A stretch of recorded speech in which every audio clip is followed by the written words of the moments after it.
wake up and welcome to another media cast here for the Funkit Pod. It's time to talk about all things media. What happens in the media? Why does it happen in the media? And can you make sense of it? Well, I try. Today I'm looking at my teacher-like notes. If you watch the video, you've seen like me holding up a whiteboard, a small whiteboard. If you don't watch, you can hear it. And I have a few notes there. I use the whiteboard because save paper, people. So, two things. One, the thing that just happened, Super Bowl. And two, Joe Rogan is still a thing. There are some more things happening right now in this regard, so we discuss this very briefly. First, let's talk about the Super Bowl, because it just happened. Congratulations to the LA Rams for winning the Super Bowl. I watched the highlights, because the Super Bowl is just football games just take so long. I mean, not as long as baseball games, but baseball is just terrible. Football, I feel like the hype around football, at least on a global scale, I don't know in the US, of course, but on a global scale, it died down a little bit. Like for a while, maybe it's also just me getting older, but for a while, like the Super Bowl was a huge, like you would stay up all night just to watch the Super Bowl. Now it's like I'm going to catch the halftime show on YouTube and I'm going to watch the highlights later. Like more or less, that's how it goes right now. But of course, it's still a huge media spectacle, the Super Bowl. And besides the LA Rams winning, of course, the most discussed things out of the Super Bowl usually are the ads and the halftime show. This time, for the first time in forever, for me, because I'm old, the halftime show was awesome. Like Dr. Dre, Snoop Dogg, Eminem, 50 Cent, Mary J. Blige, Kendrick Lamar. That's my playlist right there. My playlist, I'm ashamed to admit that 50 Cent is also with one or two songs on my playlist. But that's like my fav playlist on Spotify right there, basically, right? And just when it started and the Dr. Dre's music hit, you're like, yeah! And awesome. The start with the, like, you know, DRE and DOGG and all those things. I don't want to say those words because I don't want to get censored now. Of course, they sang the clean version. But also like how the audience just embraced it was pretty cool. Then the switch to California Love. I'm not going to rap now on camera or on the podcast, but it was just awesome. Like, and the people were feeling it. It seems. So it seems like they also enjoyed it. Now, let's look at how the media reacted to that. And there you can see one thing that we discussed over the past few weeks, months almost. The media is clearly divided, but also trying to divide the audience, right? So there's those outlets who are celebrating, like Black History Month, for example, who are celebrating Eminem taking the knee. Like everyone's joking, like me too, like, hey, it's just because he's old. But of course, we know what he's doing. Like it's not because he's old and he's tired. It's because he's paying homage to Colin Kaepernick and showing solidarity, which is great. Why not? Like, let the man do what he wants to do. But like the media outlets, some of them praising, some blaming, and some, of course, making fun. Like, oh yeah, sure, Eminem fixed racism. You haters. But those also like, Eminem fixed racism, ha ha. Would it have been better if he wouldn't have done anything? Like, what do you want him to do? Not do anything? Isn't this then nicer to show solidarity than not doing anything?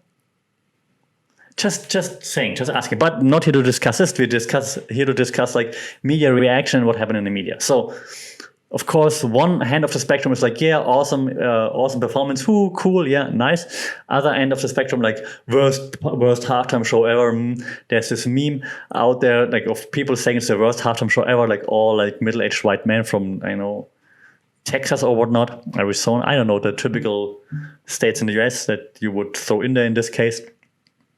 And yeah, I mean, like looking at the Twitter and Facebook comments and so on, it kind of seems to be true that the people hating on it are like from a certain demographic, and the people liking it are everybody else. I'm kidding, but this divide is very obvious, and the media, of course, is jumping into it. They're like, for example, then explain like how can you have music, the Hashem show that's like celebrating like sexism, for example, because well, the hip hop songs, you know how they go. Then Snoop Dogg was in the news for, I don't know, alleged rape, but he denied it, of course, and there's nothing came out of it. So maybe it was just a hit job. Who knows? Like, a bit suspicious that it happened now the week before the Super Bowl. But if it happened, then of course you have to do something. So yeah, it's crazy how much of a battlefield the media has become, and everything that's being publicized is being drawn into that war. Even just a 15-minute music concert at the Super Bowl. And it's a big spectacle by now, and spectacles are being used for propaganda, for one's own agenda. And the agenda, of course, still is divide the audience, because if the audience is divided, they're going to hate on each other, they're going to believe us, buy into what we tell them, follow us, and so on. It's really sad, actually, because music should bring people together, ideally. And yeah, so this right now, also in this case, right, lots of publications who just jump on and say like, oh, the lyrics are sexist, for example, how can you allow them to sing this in 2022, even though they adjusted it and they bleeped lots of words, or like didn't mention or say lots of those words. And like Snoop Dogg's, like, because of his alleged rape thing, lots of the publications doing this. They don't believe what they say. They just jump on it because it fits their overall agenda. They don't care about sexism or anything. They just jump on it because it divides the audience even more. It gives them a platform, some reason to hate on the opponents, basically. And that's why they do it.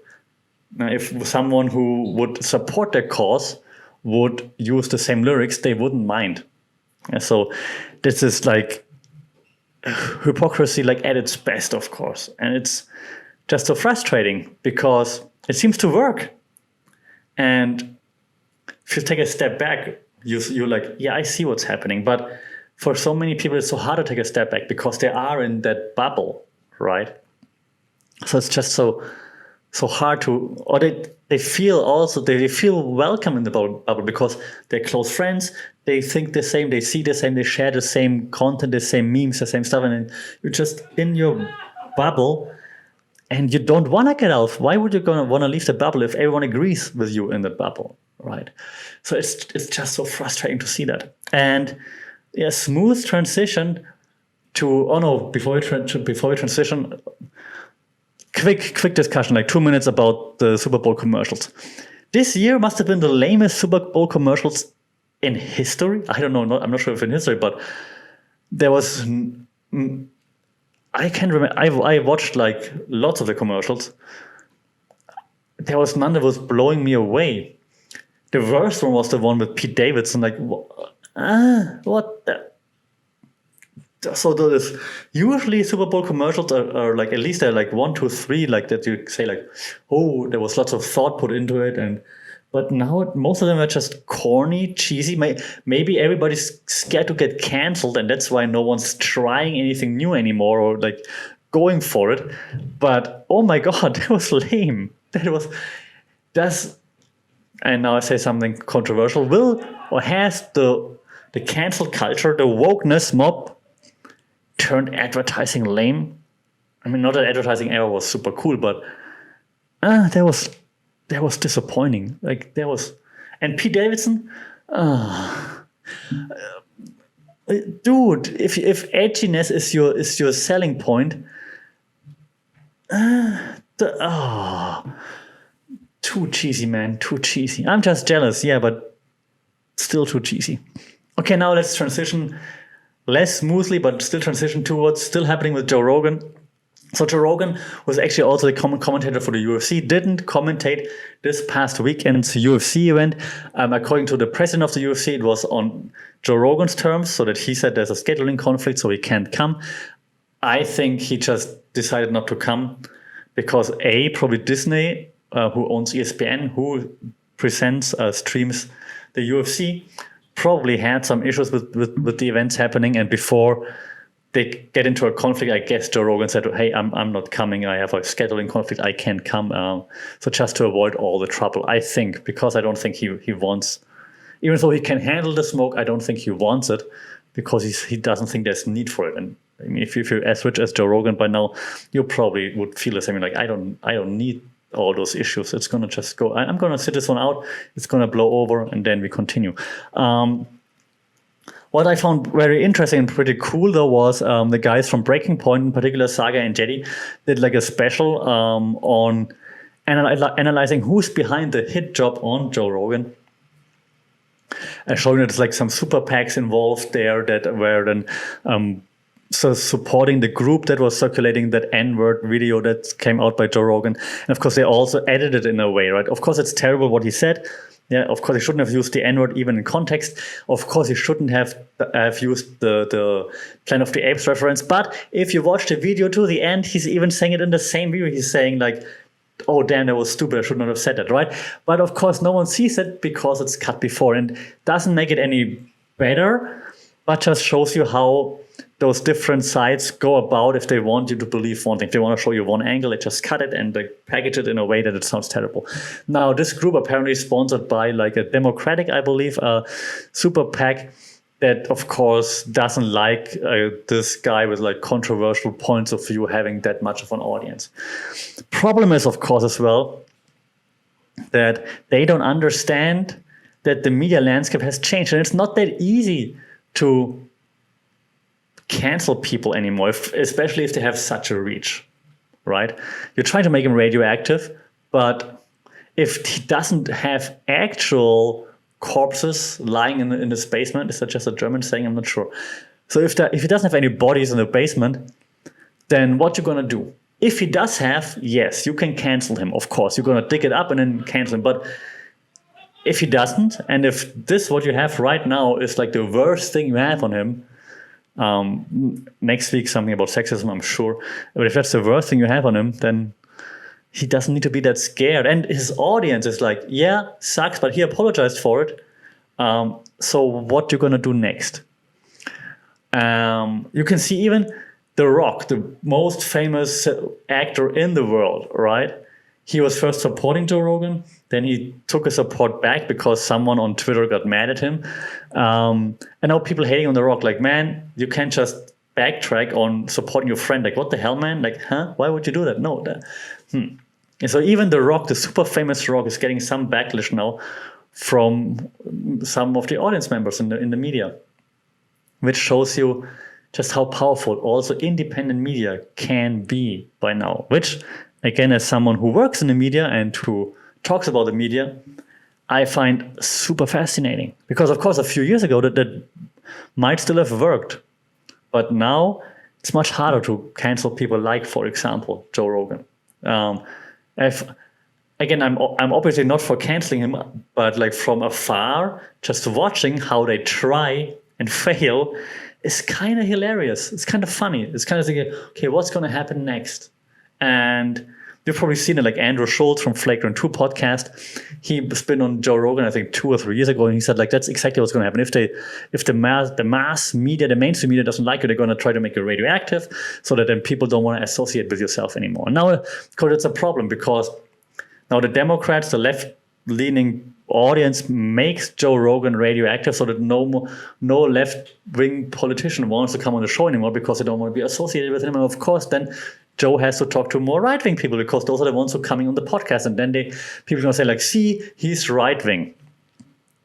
The media people. But again, from afar, it's very interesting to see. And I think if there's one person right now who can like get out of this, it's obviously Joe Rogan because he's got the platform. Question is that I asked also last time, does he want to take on that fight? Does he really? Because he doesn't need to. He's got the money. He's got his career as stand-up comedian, UFC commentator. Let's see for how long he can keep doing this. But does he want to do it? Or does he just say, hey, man, that's it. I'm out. Bye, bitches. What's he going to say? So he could fight the fight. Does he want to fight the fight? That's the question. By the way, now that we wrap things up, guess who's back on Spotify? Just checked it yesterday. Neil Young. All the Neil Young songs are back on Spotify. That didn't take long. I'm glad he's standing for what he believes in. Did he tell all the other artists that also pulled their work from Spotify that he's back on Spotify? Is Joni Mitchell informed? Oh, so many questions. All right, that's it. That's it for this week's media cast here on the Funk It Pod. Next week, next time, no Joe Rogan. I promise. Well, let's see what happens, right? But I try not to talk about Joe Rogan. Until then, recommendations, of course, check out Breaking Points with Crystal Ball and Saga and Jetty, which are doing a great job. Check out Russell Brand, who publishes video like every 2 days now, also on the Joe Rogan thing, like all the time. Man, Russell, nice publishing volume, but I'm not a big fan of being called like any of those woke whatever words, so stop calling me that, and then I'm going to subscribe to your channel. Until then, as always, stay tuned. Don't forget to like, share, subscribe, rate this thing. If you rate this thing, more people can find it on Apple Podcasts, Google Podcasts, on Spotify, because I've not taken it down from Spotify just yet. Don't forget to stay safe, take care, and I'll talk and see you hopefully rather soon. Sawadee Cup.